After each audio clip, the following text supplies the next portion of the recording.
Hello दोस्तों, आपका स्वागत है हमारे चैनल चैंपियन जैद पर। मैं हूं आपका दोस्त मोहम्मद जैद। और दोस्तों, आज मैं आपको पढ़ाने वाला हूं थर्मोडायनेमिक्स। ठीक है, फिज़िक्स का थर्मोडायनेमिक्स। तो मेरा एक रिकमेंडेशन ये होगा कि अभी तक अगर आपने केमिस्ट्री का थर्मोडायनेमिक्स नहीं पढ़ा है तो केमिस्ट्री के थर्मोडायनेमिक्स का मतलब केमिकल थर्मोडायनेमिक्स का शुरू का 3 लेक्चर एक बार देख लो, उसके बाद इस वीडियो पे आओ तो आपको ज़्यादा बेहतर लगेगा। ठीक है, क्योंकि हो सकता है मैं उतना डिटेल में ना घुस पाऊँ जितना डिटेल में मैं केमिस्ट्री में एक बार घुस चुका हूँ, है ना। तो पढ़ना तो आपको देखो दोनों ही है और दोनों में कुछ खासा फ़र्क नहीं है। छोटा सा एक फ़र्क है फर्स्ट लॉ में, और कुछ भी फ़र्क नहीं है। बाकी फिजिक्स का थर्मोडायनेमिक्स केमिस्ट्री के थर्मोडायनेमिक्स से काफ़ी अलग है, इसलिए मैं उसका सिर्फ शुरू का 3 लेक्चर देखने बोल रहा हूँ। ठीक है, उसका सिर्फ अगर पहला 2 भी लेक्चर देख लेते हो तो भी ठीक है। ओके, तो बेसिकली हम लोग शुरू करने जा रहे हैं थर्मोडायनेमिक्स और इसके होंगे लगभग 6 लेक्चर्स। ठीक है, 3 लेक्चर में मैं आपको पढ़ाऊंगा फर्स्ट लॉ, 0th लॉ और थोड़ा बहुत कंसेप्ट वगैरह। ठीक है, पीवी वर्क और अलग अलग प्रोसेसेस का ब्रीफ में डेरिवेशन वगैरह, है ना। जबकि केमिस्ट्री में हमने किसी भी प्रोसेस को इतना ब्रीफ में देखा नहीं, बट फिजिक्स में हम लोग एक एक प्रोसेस में वर्क डन कैसे निकालते हैं, एक एक प्रोसेस में क्या कैसे होता है, पूरा हम लोग डीप में जानेंगे, है ना। उसमें तो सिर्फ इतना आइडिया ले लिया था कि इसमें क्या ज़ीरो होता है, किसमें क्या ज़ीरो होता है, किसमें फर्स्ट लॉ कैसे लगता है ना, इतना ही जानकारी हमें थी। ओके, अब एक और चीज़ कि भाई जो बाकी के 3 लेक्चर होंगे वो बेस्ड होंगे हीट इंजन पर, सेकंड लॉ ऑफ थर्मोडायनेमिक्स पर और कार्नोट इंजन, रेफ्रिजरेटर, ये सब वगैरह पे। ठीक है, और ये सारी चीज़ें मैं पीपीटी पे पढ़ाऊंगा आपको, मतलब लैपटॉप पे पढ़ाऊंगा। तो बेसिकली थर्मोडायनेमिक्स आधा आपको बोर्ड पे चलेगा, जो बोर्ड वाला पार्ट है, और उधर मतलब थ्योरेटिकल पार्ट ज़्यादा है तो वो मैं आपको लैपटॉप पे पढ़ाऊंगा। वहाँ पे थोड़ा विजुअलाइज कराना चाहता हूँ मैं आपको इसके लिए। ठीक है, तो ये पूरा प्लानर है। फिलहाल शुरू करते हैं हम लोग थर्मोडायनेमिक्स। तो थर्मोडायनेमिक्स का मतलब क्या होता है? Branch of physics which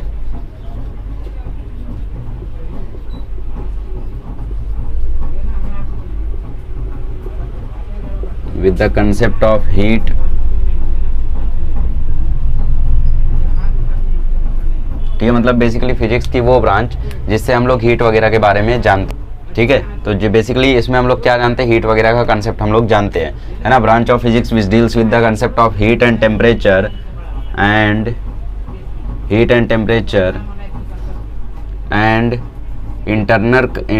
inter conversion of heat and other forms of energy. ठीक है, inter conversion of heat and other forms of energy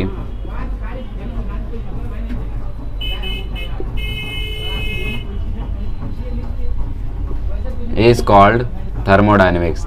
ठीक है, इसी को हम लोग क्या बोलते हैं? थर्मोडायनेमिक्स बोलते हैं। तो जैसे केमिकल थर्मोडायनेमिक्स का भी डेफिनेशन यही था कि भाई branch of physical chemistry which deals with the study of change of energy between system and surrounding.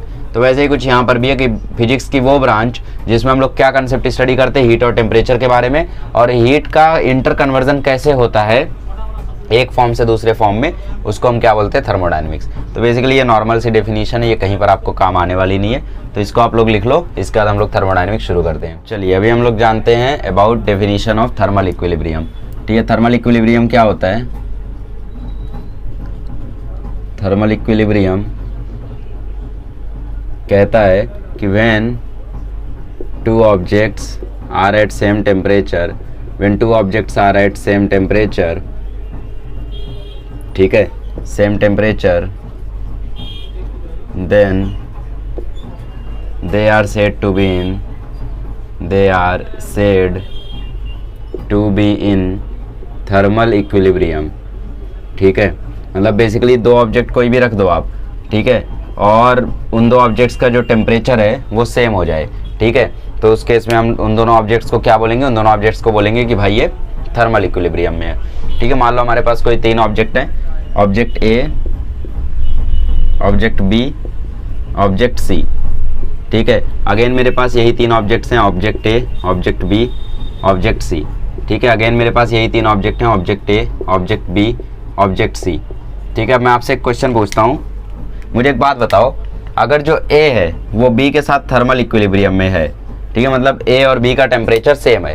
ठीक है, मान लो अगर ए का टेम्परेचर 30 डिग्री है तो बी का भी टेम्परेचर 30 डिग्री है, मतलब ए और बी आपस में कैसे? थर्मल इक्विलिब्रियम कंडीशन में है। ठीक है, इसके अलावा यहाँ पे जो ए और सी है ये भी आपस में थर्मल इक्विलिब्रियम कंडीशन में है, मतलब अगर ए का टेम्परेचर 30 है तो सी का भी टेम्परेचर 30 है। पहली कंडीशन में क्या कहा मैंने, ए और बी आपस में थर्मल इक्विलिब्रियम में है, ठीक है। यहाँ पे ए और सी आपस में थर्मल इक्विलिब्रियम में है। तो क्या मैं ऐसा बोल सकता हूँ कि अगर ए और बी आपस में थर्मल इक्विलिब्रियम में है, ए और सी आपस में थर्मल इक्विलिब्रियम में है, तो क्या बी और सी भी आपस में थर्मल इक्विलिब्रियम में हो जाएंगे? ऑब्वियस सी बात है, होने ही चाहिए और हो भी जाएंगे, ठीक है। तो इसी ऑब्वियस सी बात को आपको थर्मोडायनेमिक्स में लॉ बना के पेश कर दिया गया और इसी लॉ को कहते हैं जीरोथ लॉ। तो यही है आपका जीरोथ लॉ ऑफ थर्मोडायनेमिक्स, ठीक है। जीरोथ लॉ ऑफ थर्मोडायनेमिक्स क्या कहता है कि पहला ऑब्जेक्ट दूसरे ऑब्जेक्ट के साथ अगर थर्मल इक्विलिब्रियम में है और पहला ऑब्जेक्ट तीसरे ऑब्जेक्ट के साथ अगर थर्मल इक्विलिब्रियम में है, तो दूसरा ऑब्जेक्ट भी तीसरे ऑब्जेक्ट के साथ थर्मल इक्विलिब्रियम में होना ही होना है, ठीक है। डेफिनेशन से जाते हैं ना। डेफिनेशन क्या कहती है? डेफिनेशन कहती है जब दो ऑब्जेक्ट का सेम टेम्परेचर हो तो उसको हम लोग कहते हैं थर्मल इक्विलिब्रियम। तो मान लो ए का टेम्परेचर है 80 डिग्री, तो बी का टेम्परेचर भी 80 डिग्री रहना चाहिए, तो इन दोनों हो गए थर्मल इक्विलिब्रियम में, ठीक है। अब ए का टेम्परेचर 80 डिग्री है तो सी का भी टेम्परेचर 80 डिग्री होना चाहिए, तभी तो थर्मल इक्विलिब्रियम में आएंगे। अब मुझे एक बात बताओ, बी का टेम्परेचर कितना? 80 डिग्री, सी का टेम्परेचर कितना? 80 डिग्री, तो क्या बी और सी भी थर्मल इक्विलिब्रियम में नहीं हो गए? ऑब्वियसली हो गए। जैसे पहले करते थे ना, A B equal to B C, तो इसका मतलब basically angle A equal to angle B and angle B equal to angle C, है ना। ऐसा हम लोग करते थे ना पहले मैथमेटिक्स में कि यार एंगल ए जो है वो एंगल बी के इक्वल है और एंगल बी जो है वो एंगल सी के इक्वल है। तो इन दोनों से हमें ये पता चलता था कि एंगल ए एंगल सी के इक्वल होगा, है ना। तो बस वही कंसेप्ट यहाँ भी है कि अगर ए बी के इक्वल है और ए सी के इक्वल है तो बी भी सी के इक्वल हो जाएगा, और यही आपका जीरोथ लॉ ऑफ थर्मोडायनेमिक्स, ठीक है। तो जीरोथ लॉ ऑफ थर्मोडायनेमिक्स का स्टेटमेंट मैं थोड़ा सा ऑफिशियल यहाँ पे लिख देता हूँ, ठीक है, basically.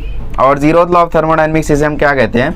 If two systems are in each are in thermal equilibrium with a third system, they are also in thermal equilibrium with each other, ठीक है। थोड़ा सा हटके डेफिनेशन है, थोड़ा सा लॉ जो है वो मुझे पता है शब्दों का खेल है थोड़ा, बट हाँ याद करना पड़ेगा आपको, हो सकता है लिखने के लिए आ जाए। If two systems are each in equilibrium, are each in thermal equilibrium with the third system, ठीक है, with a third system, then they are also in thermal equilibrium with each other, they are also in thermal equilibrium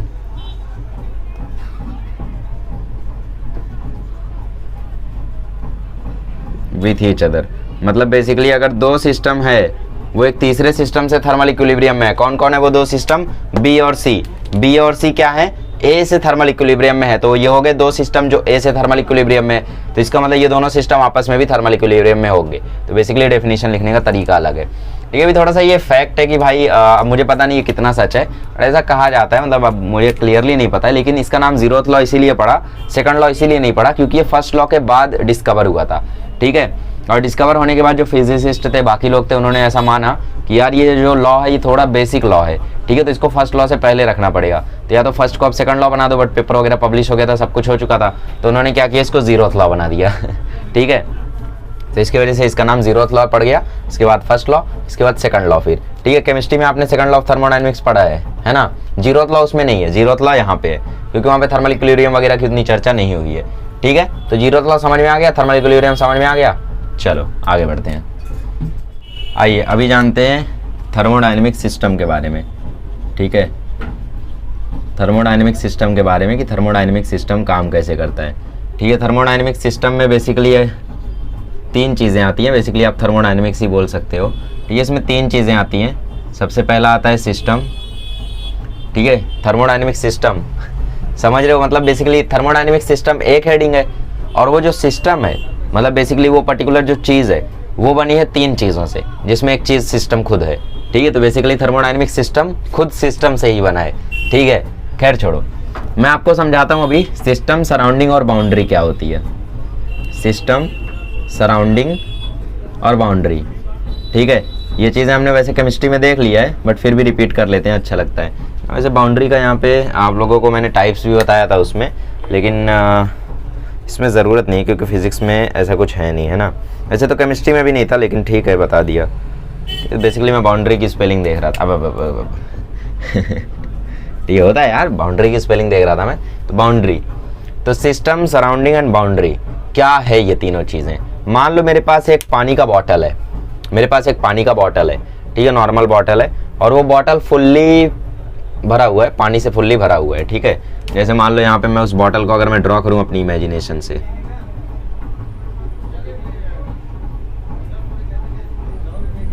ठीक है, अपनी imagination से draw कर रहा हूँ, so never mind. अरे भाई इतनी अच्छी ड्राइंग मेरी कभी नहीं थी, रियलिटी बता रहा हूँ, इतनी अच्छी ड्राइंग मेरी कभी नहीं थी, ठीक है। क्या मतलब, मैं सुधर गया हूँ अब, ठीक है। इसके अंदर अभी पानी भर देते हैं ढेर सारा, ठीक है, ढेर सारा पानी भर देते हैं इसके अंदर हम लोग। तो यहाँ पे देखो हम लोग पानी भर रहे हैं। कुछ लोग जिनको पेशेंस नहीं, वो 10 सेकंड आगे जा सकते हैं। इसे पेशेंस रहना बहुत ही ज़्यादा ज़रूरी है, क्योंकि आप स्टूडेंट लाइफ में हो। तो मैं देख चुका हूँ कि यार लोगों में पेशेंस तो काफ़ी ज़्यादा ख़त्म हो चुका है, क्योंकि लोगों को कुछ भी चाहिए, मतलब लेक्चर वगैरह भी चाहिए, छोटे से छोटा चाहिए। क्या मतलब, फिर तो सबसे कम पेशेंस मेरे अंदर है क्योंकि सबसे ज़्यादा कम लेक्चर्स में चैप्टर मैं पढ़ाता हूँ ना। देखो उसका एक रीज़न है, और पता है पेशेंस बहुत है मेरे अंदर। मतलब कोई कितना भी बोरिंग क्यों ना हो, बट मैं बैठ के उसको 2 घंटे 3 घंटे तक सुन सकता हूँ। ये लेक्चर हो गया, कुछ भी हो गया, बट सुन सकता हूँ मैं, ऐसा कोई वो नहीं है। तो बकवास बंद करता हूँ मैं। तो काला पानी भरा हुआ है इस बॉटल के अंदर, आप लोग देख सकते हो। तो बेसिकली पानी जो है यहाँ पे, ठीक है, इस बॉटल के अंदर जो पानी है, वो पानी को हम कहेंगे सिस्टम, ठीक है। सिस्टम का डेफिनेशन होता है a part of the universe, a part of the universe which is. अब कुछ लोग यहाँ पे जो ऑलरेडी पढ़ चुके हैं, ठीक है, वो नोट्स नहीं बना रहे हैं, तो उनको मैं बोल दूं भाई दोबारा नोट्स बना लो, क्योंकि बहुत सारी चीज़ें अलग आएंगी। अब ये सेम आ गया तो इसमें कोई वो नहीं है कि सब सेम ही होगा, ठीक है। तो system basically part of the universe होता है जो कि हमारे कंसिडरेशन में हो। मतलब हम कुछ भी ले सकते हैं, ये चश्मा ले सकते हैं, ये मार्कर ले सकते हैं, ये फ़ोन ले सकते हैं, ये मार्कर की इंक ले सकते हैं, ये बॉटल ले सकते हैं, ये बोर्ड ले सकते हैं, ये फ़ोन ले सकते हैं, कुछ भी।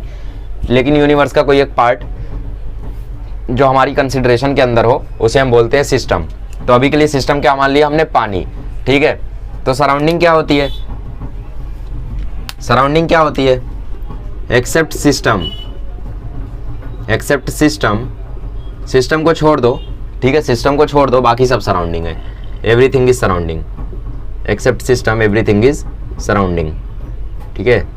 समझ में आ गया सराउंडिंग क्या है, मतलब पूरा का पूरा यूनिवर्स उस सिस्टम को छोड़ के क्या है, सराउंडिंग है। तो बॉटल का बाहर का एरिया हो गया, कुछ भी, मान लो ये मार्कर मेरे लिए अगर सिस्टम है, तो ये बाहर जो कुछ है, ये बोर्ड, ये फ़ोन, ये सीडी, ये बोर्ड, ठीक है, मतलब इलेक्ट्रिक बोर्ड, और ये हवा, जो कुछ है, मैं, आप, चश्मा, जो भी है, ठीक है, पूरा अर्थ, इस मार्कर को छोड़ के पूरा यूनिवर्स जो है वो हमारे लिए अब सराउंडिंग हो गया। अब वो हम पर डिपेंड करता है हमें फोकस कहाँ करना है। बेसिकली इसी के आसपास फोकस करेंगे, है ना, थर्मोडायनेमिक्स डिस्कस करने के लिए। आप खुद सोचो ना, जैसे ये मार्कर है, इससे एनर्जी डिसिपेट हो रही है, तो ये एनर्जी डिसिपेट होकर कितने भी दूर जा सकती है ना। अब मान लो यहाँ से मैं सपोज जैसे आप जानते हो वेव को ट्रैवल करने के लिए, अच्छा चलो छोड़ो, कुछ और एग्जांपल लेते हैं। मान लो लाइट है, ठीक है, तो क्या लाइट वैक्यूम से ट्रैवल करती है, बिल्कुल करती है, लाइट तो वैक्यूम से ही ट्रैवल करती है ना। तो बेसिकली जैसे मैं इस टॉर्च से लाइट छोड़ रहा हूँ, ठीक है, तो इस टॉर्च की अब कैपेबिलिटी पे डिपेंड करता है। अगर मैं इस टॉर्च को सिस्टम मानूं, मान लो ये मार्कर नहीं टॉर्च है, और इस टॉर्च से मैं लाइट एमिट कर रहा हूँ, तो इसकी बेसिकली इसकी कैपेबिलिटी पे डिपेंड करता है ये कहाँ तक अपनी लाइट को फेंक सकता है। तो बेसिकली सराउंडिंग तो पूरा यूनिवर्स आ गया ना मेरे लिए, चाहे ये हो, चाहे ये हो, चाहे ये हो, मतलब कोई भी एरिया हो, यहाँ का एरिया, यहाँ का एरिया, सामने पीछे कहीं का भी एरिया हो, सब कुछ मेरे लिए सराउंडिंग हो गया। अगर ये टॉर्च मेरे लिए सिस्टम है, तो इस सिस्टम का असर, इस सिस्टम का असर मतलब इसका जो टॉर्च का लाइट है, उसका जो एनर्जी का ट्रांसफर है, उस लाइट का जो ट्रांसफर है, उसका जो इफेक्ट है, वो कहीं पर भी दिख सकता है, वहां पर, यहाँ पर, यहाँ पर, कहीं भी दिख सकता है पूरे ब्रह्मांड में। तो बेसिकली सराउंडिंग क्या होती है, पूरा ब्रह्मांड ही होता है उस सिस्टम को छोड़ के, ठीक है। इसीलिए तो हम लोग स्टडी करते हैं, सिस्टम और सराउंडिंग के बीच में ही तो हम स्टडी करते हैं। बाउंड्री क्या हो गई हमारी, ये बॉटल जो है ये हमारे लिए हो गई बाउंड्री, ठीक है। बाउंड्री बेसिकली रियल भी हो सकती है, इमेजिनरी भी हो सकती है। जैसे आपको टाइप्स ऑफ बाउंड्री जानना है, विच सेपरेट्स, बेसिकली अगर आपको टाइप्स ऑफ बाउंड्री जानना है तो थोड़ा इंतजार कर लो, कोई वीडियो देखने नहीं बोलूँगा, ठीक है। Which separates the system and surrounding. हाँ, तो मैं बोल रहा था कि वो वाला वीडियो देख लो फिजिकल केमिस्ट्री का। सो मैंने बताया बाउंड्री रियल एंड इमेजिनरी होती है, मतलब हो सकता है बाउंड्री आपकी रियल हो सकता है इमेजिनरी हो। जैसे इमेजिनरी कैसे हो सकती है, जैसे मान लो ये कंटेनर है, इसमें पानी रखा हुआ है, ठीक है, और अगर मैं इस पानी को सिस्टम मानता हूँ, तो ये कंटेनर तो इतना ही है, इतना ही रियल बाउंड्री है। यहाँ पर तो कोई रियल बाउंड्री है नहीं, बट फिर भी हम मान लेते हैं इस पानी के ऊपर कोई एक लेयर है जो एक बाउंड्री है, तो वो इमेजिनरी हो गया हमारे लिए, ठीक है। ऐसी एडियाबैटिक बाउंड्री होती है, डायाथर्मिक बाउंड्री होती है, तो ये सब आप लोगों के लिए इंपॉर्टेंट नहीं है, बट फिलहाल रियल एंड इमेजिनरी बस जान लो। तो बेसिकली ये कौन सी बाउंड्री है, रियल बाउंड्री है। अगर मैं इस बॉटल को पूरा का पूरा सिस्टम मान लेता, ठीक है, इस पूरे के पूरे बॉटल को अगर मैं सिस्टम मान लेता, तो बेसिकली ये पूरा का पूरा बॉटल मेरे लिए सिस्टम हो जाता। तो सर बाउंड्री क्या होता है, बाउंड्री हमारे लिए फिर इमेजिनरी हो जाती है, वो हमारे ऊपर डिपेंड करता है फिर, ठीक है। तो सिस्टम क्या होता है, part of the universe which is under our consideration, ठीक है। बाउंड्री क्या होती है, जो कि सिस्टम और सराउंडिंग को अलग करे। सराउंडिंग क्या होती है, सिस्टम को छोड़ के सब कुछ पूरे यूनिवर्स में, except system, everything in the universe is our surrounding, ठीक है। जैसे मैंने टॉर्च वाला एग्जांपल दिया, टॉर्च की लाइट जो है उसकी टॉर्च की कैपेबिलिटी पर डिपेंड करता है। हो सकता है मैं कोई ऐसी लाइट बना दूं जो एकदम पार कर दे ब्रह्मांड में, मतलब पूरा सैर कर ले, तो उसका असर तो भाई मुझे हर जगह दिख जाएगा ना, तो सराउंडिंग तो पूरा ही हो गया।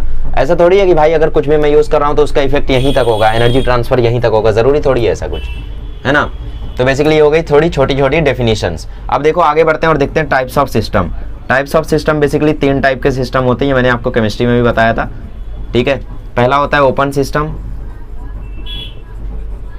दूसरा होता है क्लोज्ड सिस्टम, ठीक है। यहीं तक सिर्फ सेम है, टेंशन मत लो, सेकंड लेक्चर एकदम अलग आएगा। पीवी वर्क, पीवी वर्क को ग्राफिकली कैसे एनालाइज करते हैं ये सब मैंने कुछ बताया नहीं आपको केमिस्ट्री में, जबकि बताना चाहिए, लेकिन क्योंकि वहां पे चर्चा नहीं की थी तो मैंने नहीं बताया, वरना आप सोचते रह जाते यार क्या क्या याद करें।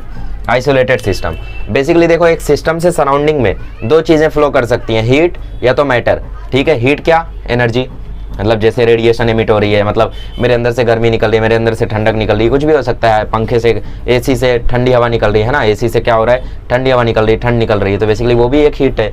हीट जरूरी थोड़ी है गर्मी ही हो, है ना।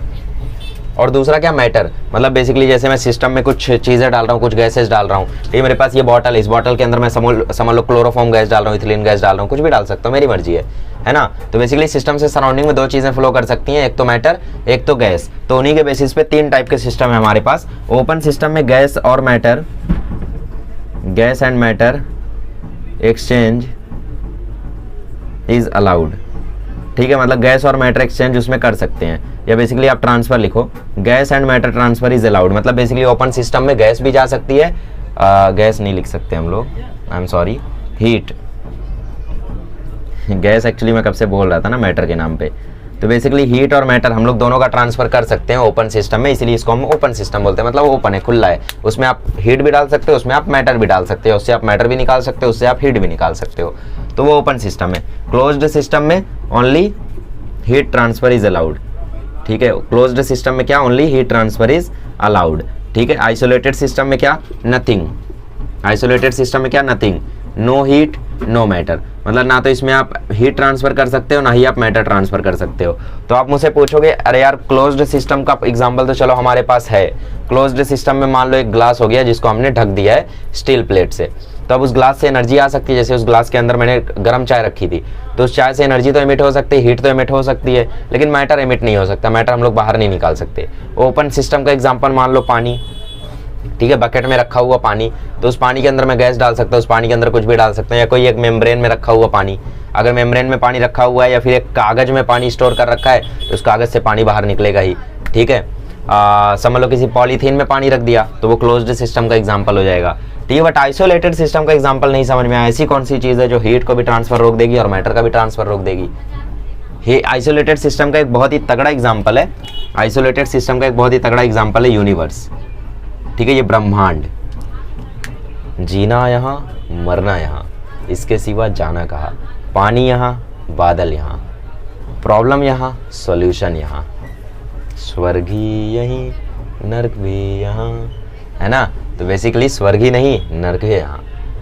तो यूनिवर्स क्या है, यूनिवर्स आइसोलेटेड सिस्टम है, मतलब इस ब्रह्मांड में ना ही कोई हीट आ सकती है ना ही कोई हीट जा सकती है, ना ही कोई मैटर आ सकता है ना ही कोई मैटर जा सकता है। इस ब्रह्मांड में वही पेड़ उगेगा जिसके बीज आप लगाओगे, इस ब्रह्मांड में वही पेड़ कटेगा जिसको आप काटोगे, इस ब्रह्मांड में बाहर से कुछ भी नहीं आएगा, इस ब्रह्मांड में बाहर से कोई हीट नहीं आएगी। आप ही गलतियां करके ग्लोबल वार्मिंग फैला रहे हो, आप ही गड़बड़ी करके पॉल्यूशन फैला रहे हो, बेसिकली हम ही, ठीक है, मतलब हम आप सब है ना। क्या मतलब मैं गड़बड़ियाँ नहीं करता, बिल्कुल मैं गड़बड़ियाँ नहीं करता, मैं कोशिश करता हूँ कि भाई अभी देखो मुझे तो खुद हरियाली काफ़ी ज़्यादा पसंद है, तो इसीलिए मैं काफ़ी ज़्यादा कोशिश करता हूँ। जैसे कुछ मैं ना तो स्पिटिंग करता हूँ रोड पे, जैसे दोस्त लोग करते तो उनको मैं मना करता क्या काम कर रहे हो यार तुम लोग, है ना।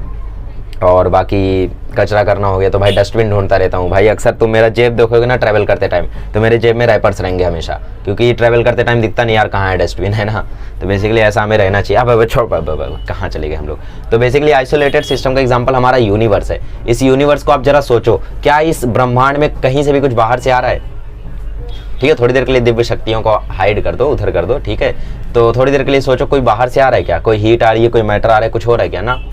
जो है सो यही है, ठीक है, यही प्रॉब्लम है, यही सॉल्यूशन है, यही जीना है, यही मरना है, यही टेम्परेचर बढ़ रहा है, यही टेम्परेचर घट रहा है, यही बर्फ पिघल रही है, यही बर्फ जम रही है, सब कुछ यही हो रहा है, बाहर से कुछ हीट नहीं आ रही, बाहर से कुछ मैटर नहीं आ रहा है। तो आइसोलेटेड सिस्टम का एग्जाम्पल है हमारा यूनिवर्स, हमारा पूरा का पूरा ब्रह्मांड, ठीक है।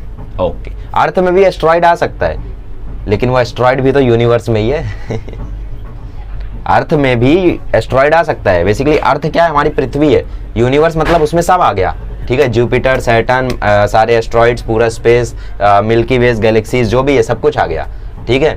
तो यूनिवर्स क्या हो गया, बेसिकली सब कुछ हो गया, है ना। जैसे कुछ लोग यहाँ पे सोच रहे थे यार यूनिवर्स है मतलब हमारी अर्थ पे तो एस्ट्रॉइड वगैरह भी आते हैं, अरे तो एस्ट्रॉइड भी तो यूनिवर्स का पार्ट है ना। तो बेसिकली अगर आप अर्थ को सिस्टम मानते हो तो अर्थ के अलावा जुपिटर, सैटर्न, मार्स, एस्ट्रॉइड्स, पूरा गैलेक्सीज, ये सब कुछ क्या हो जाएगा, सराउंडिंग हो जाएगा। बाउंड्री क्या हो जाएगी फिर, वो अर्थ की कवरिंग, इमेजिनरी बाउंड्री, ठीक है। तो ये हो गई बेसिक बात है। चलो आगे बढ़ते हैं यार, मिटाने का मन नहीं कर रहा है, बहुत अच्छा बनाया मैंने, क्या मतलब मैं खुद की तारीफ कर रहा हूँ तो कर ही रहा हूँ। आइए अभी हम लोग देखते हैं heat, internal energy and work, ठीक है। अभी फिजिक्स में थोड़ा सा डिफरेंट होगा वर्क वगैरह, ठीक है, मतलब फॉर्मूला वही है, सोच नहीं है, इसी के कारण फर्स्ट लॉ ऑफ थर्मोडायनेमिक्स भी थोड़ा अलग होगा, ठीक है। तो हीट तो हम लोग जानते हैं it is a form of energy, और इंटरनल एनर्जी की बात करें तो it is defined as the ठीक है, it is defined as the energy associated with the disordered random motion of molecules of the gases, random motion of molecules of the system, ठीक है। तो basically मेरे ख्याल से तो अगली हेडिंग यही है आपकी, ओके। तो बेसिकली इंटरनल एनर्जी क्या होती है, ये एक डेफिनेशन है, ठीक है, ये क्या आपकी सिर्फ एक डेफिनेशन है। तो इसको आप लिख लो, it is defined as the energy associated with random disordered motion और डिसऑर्डर्ड रैंडम मोशन, बात एक ही है वैसे, disordered random motion of the molecules of the system, ठीक है। इसको चाहो तो उल्टा लिख लो, रैंडम डिसऑर्डर्ड मोशन, ठीक है, random disordered motion of the molecules of the system. Heat क्या होती है, हीट सिर्फ एक फॉर्म ऑफ एनर्जी है, it is the form of energy. और एनर्जी क्या होती है, एनर्जी होती है कैपेसिटी टू डू वर्क, ठीक है। और वर्क क्या होता है, work is said to be done, क्या मतलब हम बहुत पुराने समय में चले गए। Work is said to be done when a force is applied and object is displaced from one position to another,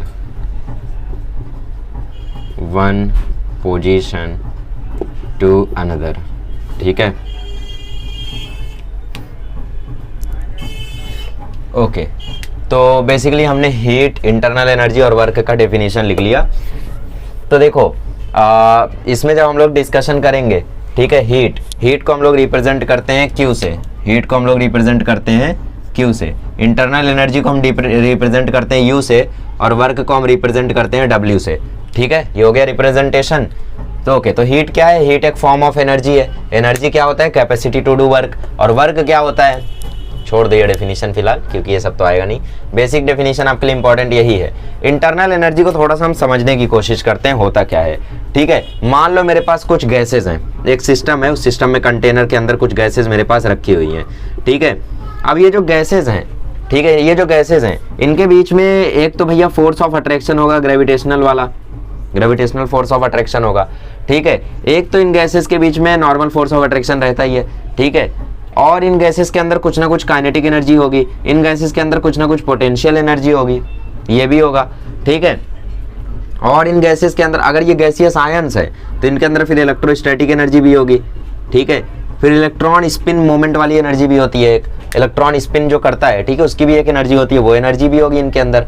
तो कोई भी एक सिस्टम जब होता है, ठीक है, किसी भी चीज का कोई एक सिस्टम होता है तो उसके अंदर कुछ ना कुछ एनर्जीज होती हैं। यहाँ पे जैसे kinetic energy, potential energy, mainly ये दो हम लोग जानते हैं, बाकी सबके बारे में पता लगाना उतना आसान नहीं है, मतलब बेसिकली पॉसिबल ही नहीं है।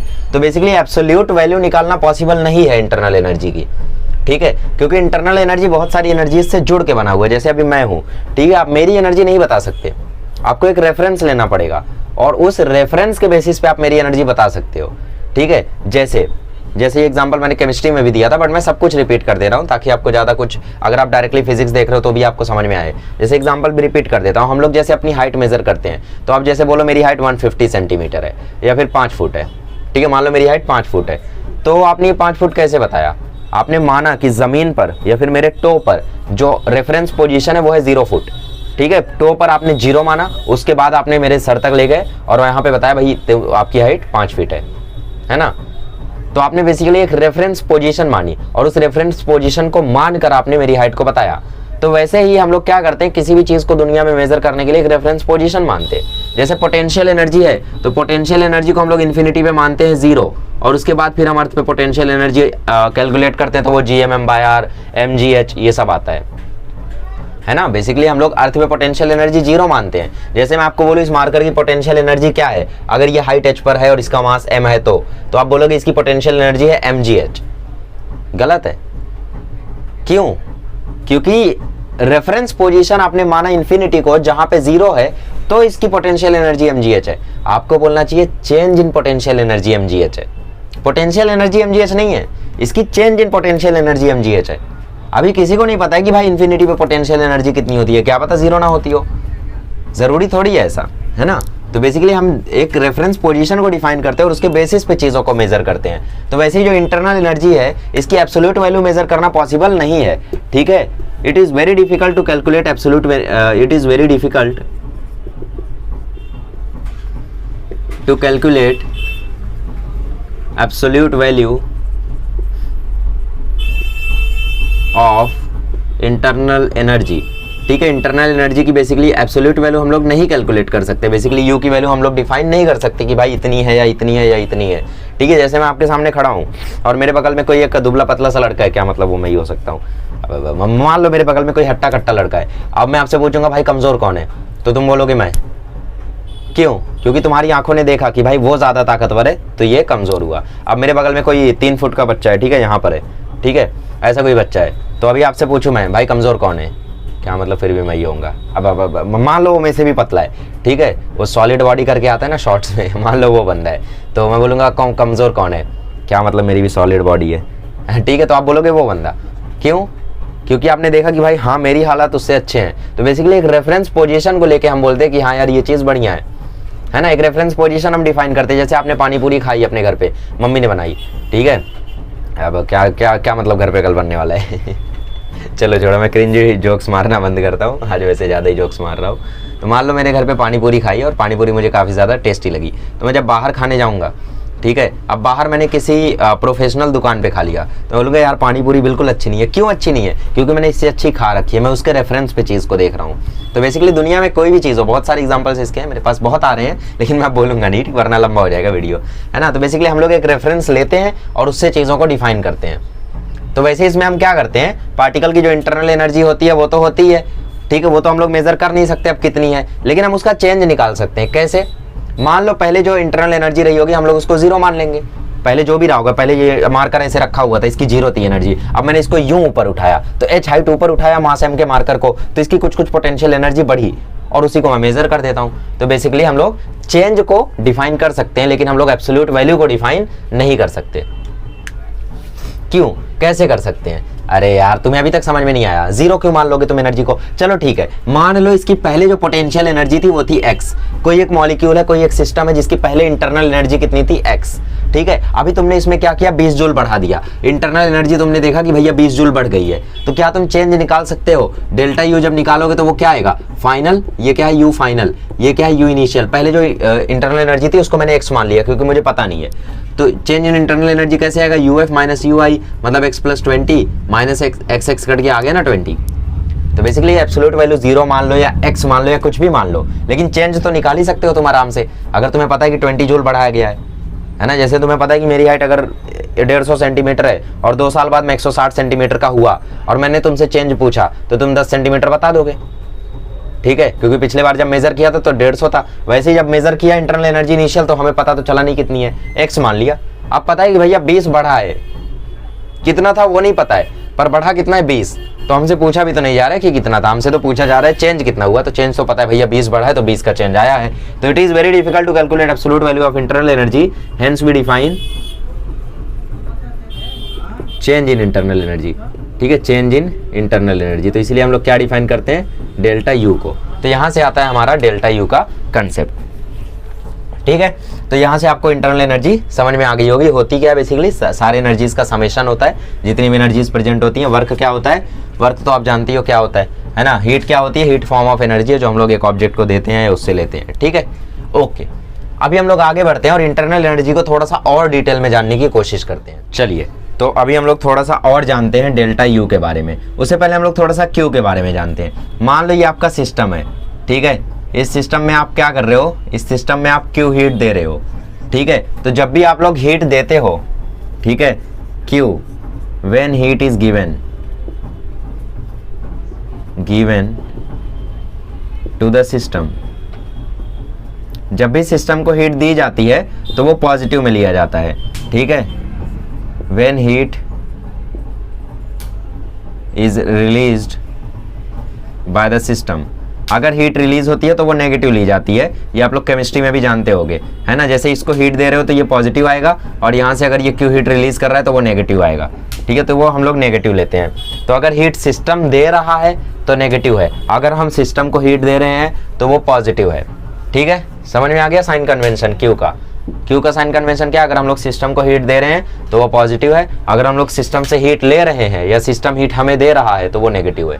ठीक है, चलो, इसको आप लोग अपने फ़ोन की तरह मान सकते हो कि भाई जैसे आप गेम खेल के फ़ोन को गर्म कर रहे हो, तो वो तो ठीक बात है भाई, मैं गेम खेल रहा हूँ फ़ोन तो गर्म करूँगा, तो पॉजिटिव है। लेकिन तुम्हारा फ़ोन गर्म हो रहा है तुम्हारे गेम खेलते समय, तो वो तो नेगेटिव है ना यार। फ़ोन कैसे गर्म हो सकता है, गेम खेलते टाइम मैं खेल नहीं पा रहा हूँ, तो वो नेगेटिव है।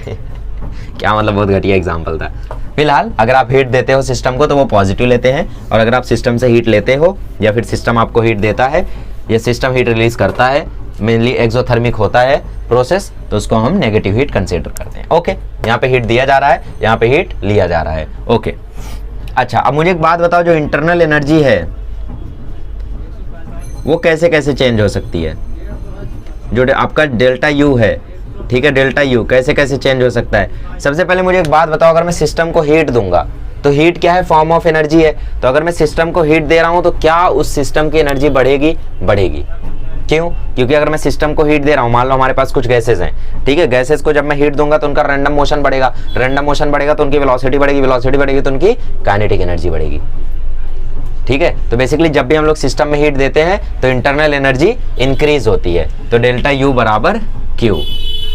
ठीक है, ओके, अब मान लो जो सिस्टम है वो कुछ ना कुछ काम कर रहा है, तो अगर सिस्टम काम कर रहा है, मान लो आपका जो सिस्टम है वो काम कर रहा है, तो अगर सिस्टम काम कर रहा है तो उसकी इंटरनल एनर्जी बढ़ेगी या घटेगी। जैसे तुम काम कर रहे हो तो तुम्हारी इंटरनल एनर्जी बढ़ेगी या घटेगी, बताओ। जैसे तुम अगर कोई वर्क डन कर रहे हो तो तुम्हारी इंटरनल एनर्जी बढ़ेगी या घटेगी, घटेगी।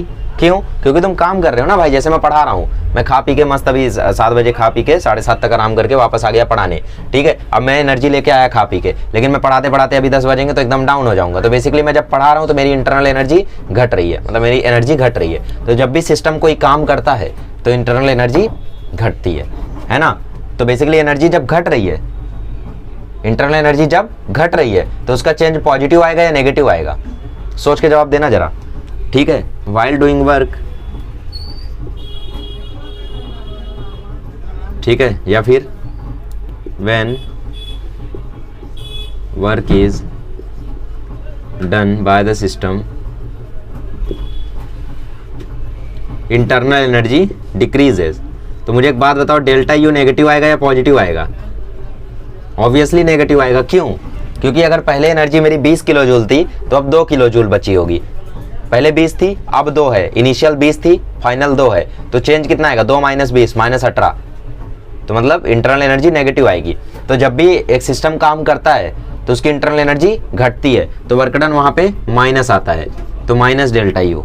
इस माइनस को यहाँ कर दो तो डेल्टा यू बराबर आ जाएगा -W, ठीक है। और इन दोनों इक्वेशन को अगर आप कंबाइन करोगे तो आपको मिलेगा delta U is equals to Q - W, ठीक है। और यही है आपका first law of thermodynamics in physics.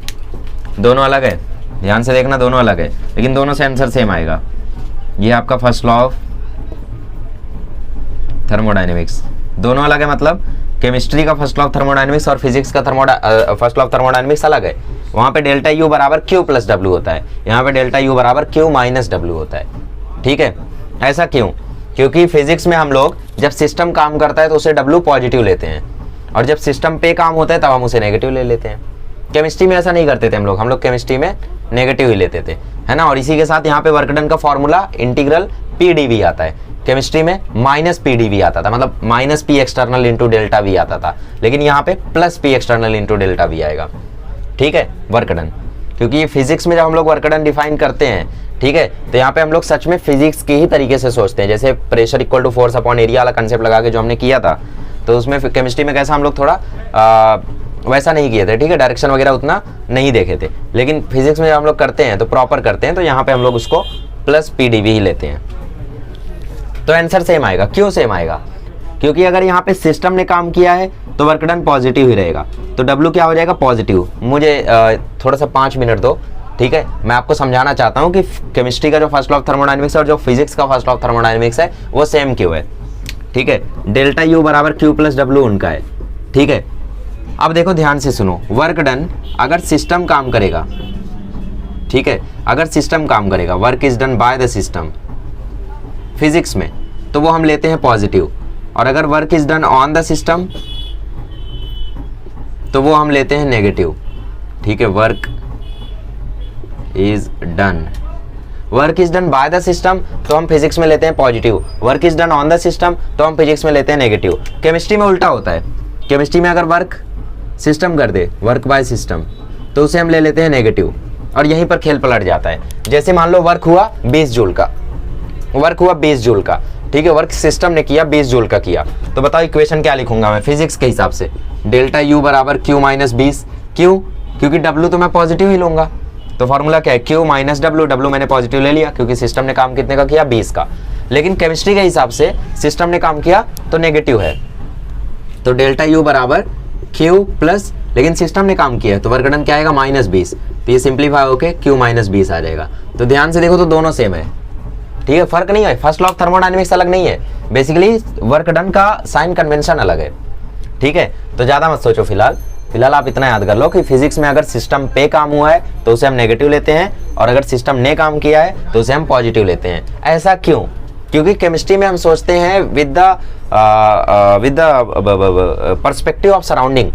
Chemistry में हम सोचते हैं सराउंडिंग के हिसाब से, और फिजिक्स में हम सोचते हैं सिस्टम के हिसाब से। केमिस्ट्री में हम सोचते हैं सराउंडिंग के हिसाब से, तो सराउंडिंग अगर कोई काम कर रहा है तो हमारे लिए पॉजिटिव होगा, अगर सराउंडिंग पे कोई काम हो रहा है तो हम उसे नेगेटिव मानेंगे, है ना। केमिस्ट्री में हम क्या सोचते हैं? सराउंडिंग के हिसाब से सोचते हैं। तो भाई सराउंडिंग अगर कोई काम कर रहा है, अच्छा भाई सराउंडिंग वाले काम कर रहे हैं और तो पॉजिटिव है। सराउंडिंग पे हो रहा है, नहीं नेगेटिव है। ठीक है, वैसे ही फिजिक्स में हम सिस्टम के हिसाब से सोचते हैं। तो भाई फिजिक्स में सिस्टम अगर काम कर रहा है, ठीक है, सिस्टम काम कर रहा है पॉजिटिव, सिस्टम पे काम हो रहा है, अरे रे सिस्टम पे काम हो रहा है नेगेटिव। ठीक है, तो वर्क अगर सिस्टम करेगा तो पॉजिटिव, वर्क अगर सिस्टम पे होगा तो नेगेटिव। ये फिजिक्स के साइन कन्वेंशन है, ये first of thermodynamics for physics, और ये क्यू का साइन कन्वेंशन। क्यू का साइन कन्वेंशन सेम है for physics and chemistry both. अगर हीट आप दोगे तो पॉजिटिव, हीट लोगे तो नेगेटिव। क्लियर? चलो, तो इतनी चीजें छाप लो, फिर आगे बढ़ते हैं। चलिए, तो अभी तक हम लोगों ने जीरोथ लॉ के बारे में पढ़ लिया, फर्स्ट लॉ ऑफ थर्मोडायनेमिक्स पढ़ लिया, delta U equal to Q minus W. Zeroth law क्या था? ए बी से इक्विलिब्रियम में, ए सी से इक्विलिब्रियम में, तो बी सी आपस में भी इक्विलिब्रियम में होंगे। ठीक है, तो हमने पढ़ लिया delta U is equals to Q minus W. अब थोड़ा फोकस करते हैं इस वर्क डन पे। ठीक है, तो बेसिकली मान लो आपके पास यहाँ पे एक सिलेंड्रिकल कंटेनर है और इसमें लगा हुआ है पिस्टन। ठीक है, ये आपका पिस्टन, ठीक है, और यहाँ पे गैसियस मॉलिक्यूल्स हैं।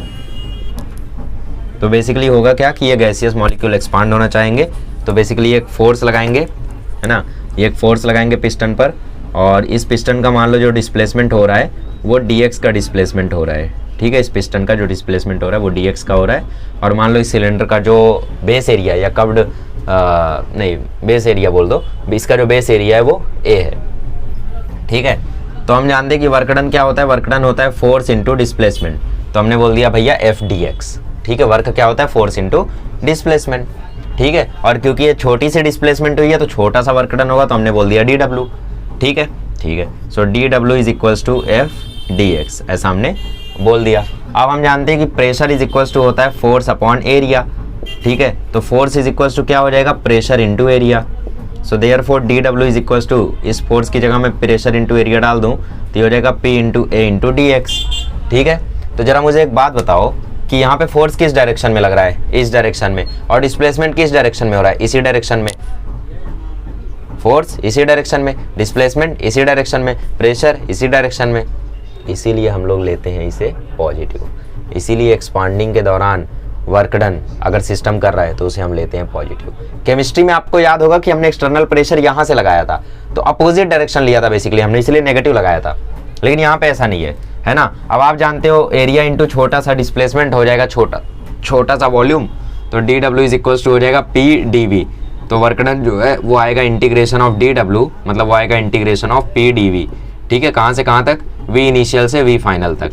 सो देयरफॉर जो वर्क डन है वो आ जाएगा integration of P D V from initial volume to final volume. So therefore जो वर्क डन है वो आ जाएगा पी डी वी का इंटीग्रेशन हो जाएगा वी, लिमिट्स डाल दो, V F minus V I. ठीक है। तो जो वर्क डन होता है वो बेसिकली होता है पी डेल्टा वी। ठीक है। सो देयरफॉर जो वर्क डन होता है वो बेसिकली होता है पी डेल्टा वी। तो सेम वर्क डन है फिजिक्स में भी, सेम एज केमिस्ट्री।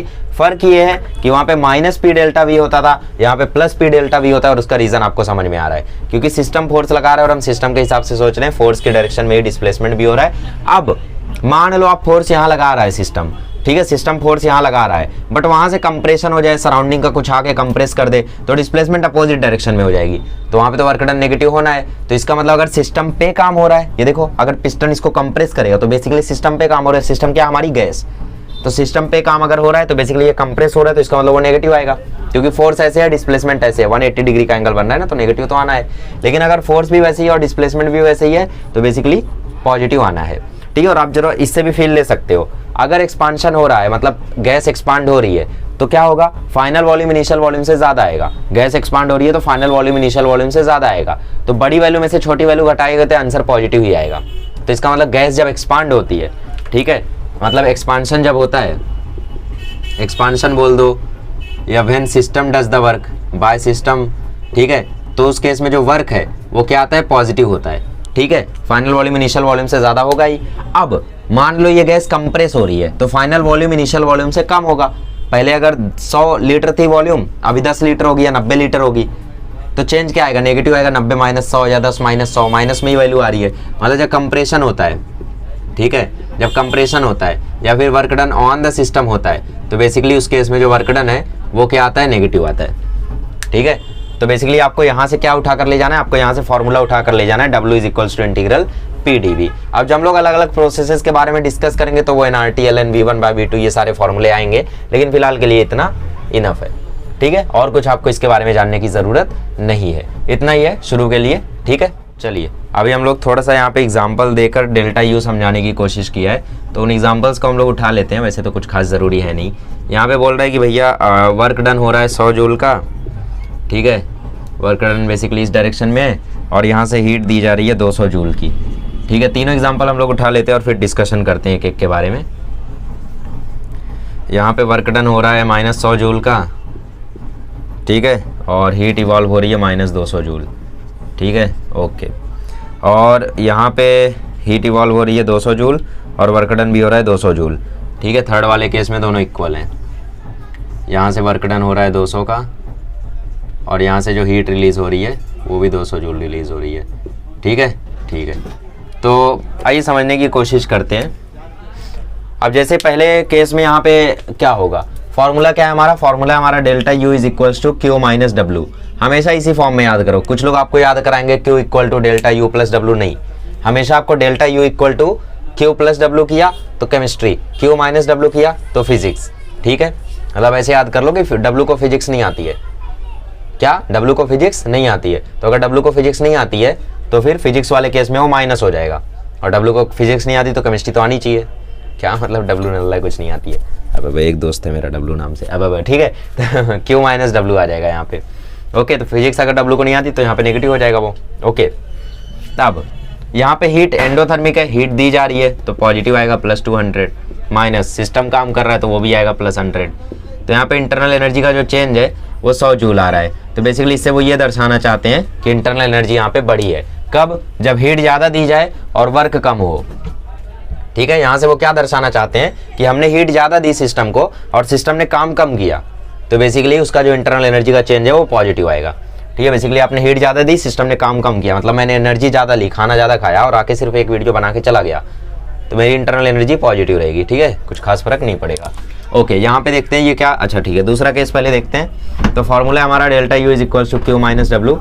अब यहाँ से देखो हीट रिलीज हो रही है, इसलिए शायद इन्होंने -200 इसको पहले ही दे दिया है, तो ये हो गया -200। ठीक है, माइनस वर्क डन यहाँ पे इस डायरेक्शन में हो रहा है। ठीक है, तो इसीलिए इन्होंने पहले ही माइनस दे दिया है, मतलब 100 जूल का यहाँ पे वर्क हो रहा है और 200 जूल की एनर्जी रिलीज हो रही है, तो ये हो गया -200 + 100, तो ये आ गया -100 जूल। ठीक है, तो चेंज इन इंटरनल एनर्जी यहाँ पे नेगेटिव आ गई। क्यों नेगेटिव आ गई? क्योंकि सिस्टम पे काम कम हुआ और सिस्टम से हीट ज़्यादा रिलीज हो गई, सिस्टम से एनर्जी ज़्यादा रिलीज हो गई। ठीक है, मतलब बेसिकली आप लोग ऐसे बोल सकते हो कि मैंने वीडियो एक ही बनाया और वीडियो एक बनाने के बाद जब मैं गया तो बीमार पड़ गया, जैसे अभी बीमार पड़ रखा हूँ, आपको थोड़ा सा आवाज़ में फ़र्क क्या मतलब नहीं मालूम पड़ रहा है।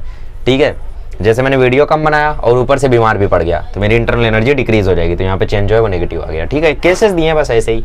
अब यहाँ पे दोनों वैल्यू सेम है तो चेंज इन इंटरनल एनर्जी 0 आ जाएगा। क्यों? क्योंकि जितना वर्क वो कर रहे हैं सिस्टम पे उतना ही सिस्टम एनर्जी रिलीज कर दे रहा है। मतलब बेसिकली ऐसा हो गया कि मैंने जितना वीडियो बनाया उतनी बाद में जाके मैंने एनर्जी ले ली, ऐसा बोल सकते हैं क्या ना, जितनी मुझे फैसिलिटी मिली, ठीक है, जितना मुझे खाना वाना मिला उतना ही मैं बीमार हो गए, सब कुछ खराब कर दिया। जैसे मतलब मेरे को बहुत ज़्यादा खाना वाना खाने के लिए मिला, टाइप के पकवान मिले, ठीक है, क्या मतलब तुम्हें भूख लग रही है, और उसके बाद फिर मैंने उतना ही हीट रिलीज कर दिया, उतना ही बीमार हो गया। ठीक है, और बीमार या फिर वोमिटिंग हो गई मान लो पूरे खाने की, तो खत्म, सब खत्म, तो चेंज कितना आ जाएगा? 0 आ जाएगा। ठीक है, तो बेसिकली वो ये एग्जाम्पल से यही दर्शाना चाहते थे और कुछ नहीं। ओके, तो अभी एक्सरसाइज में एक न्यूमेरिकल है फर्स्ट लॉ ऑफ थर्मोडायनेमिक्स में, मैं वो आपको करा देता हूँ और उसके बाद फिर मैं छुट्टी लेता हूँ। बेसिकली छोटा सा लेक्चर था, बेसिक लेक्चर था। अगला लेक्चर भी बहुत ही ज़्यादा बेसिक होगा, लेकिन उसमें पीवी वर्क वाला जो कंसेप्ट है वो थोड़ा सा लेंदी जाएगा। ठीक है, और उसमें एक चीज़ और बताऊंगा, रिवर्सिबल एंड इरिवर्सिबल वर्क, और उसके बाद नेक्स्ट लेक्चर में प्रोसेसेस बता के खत्म कर दूंगा थर्मोडायनेमिक्स का फर्स्ट पार्ट।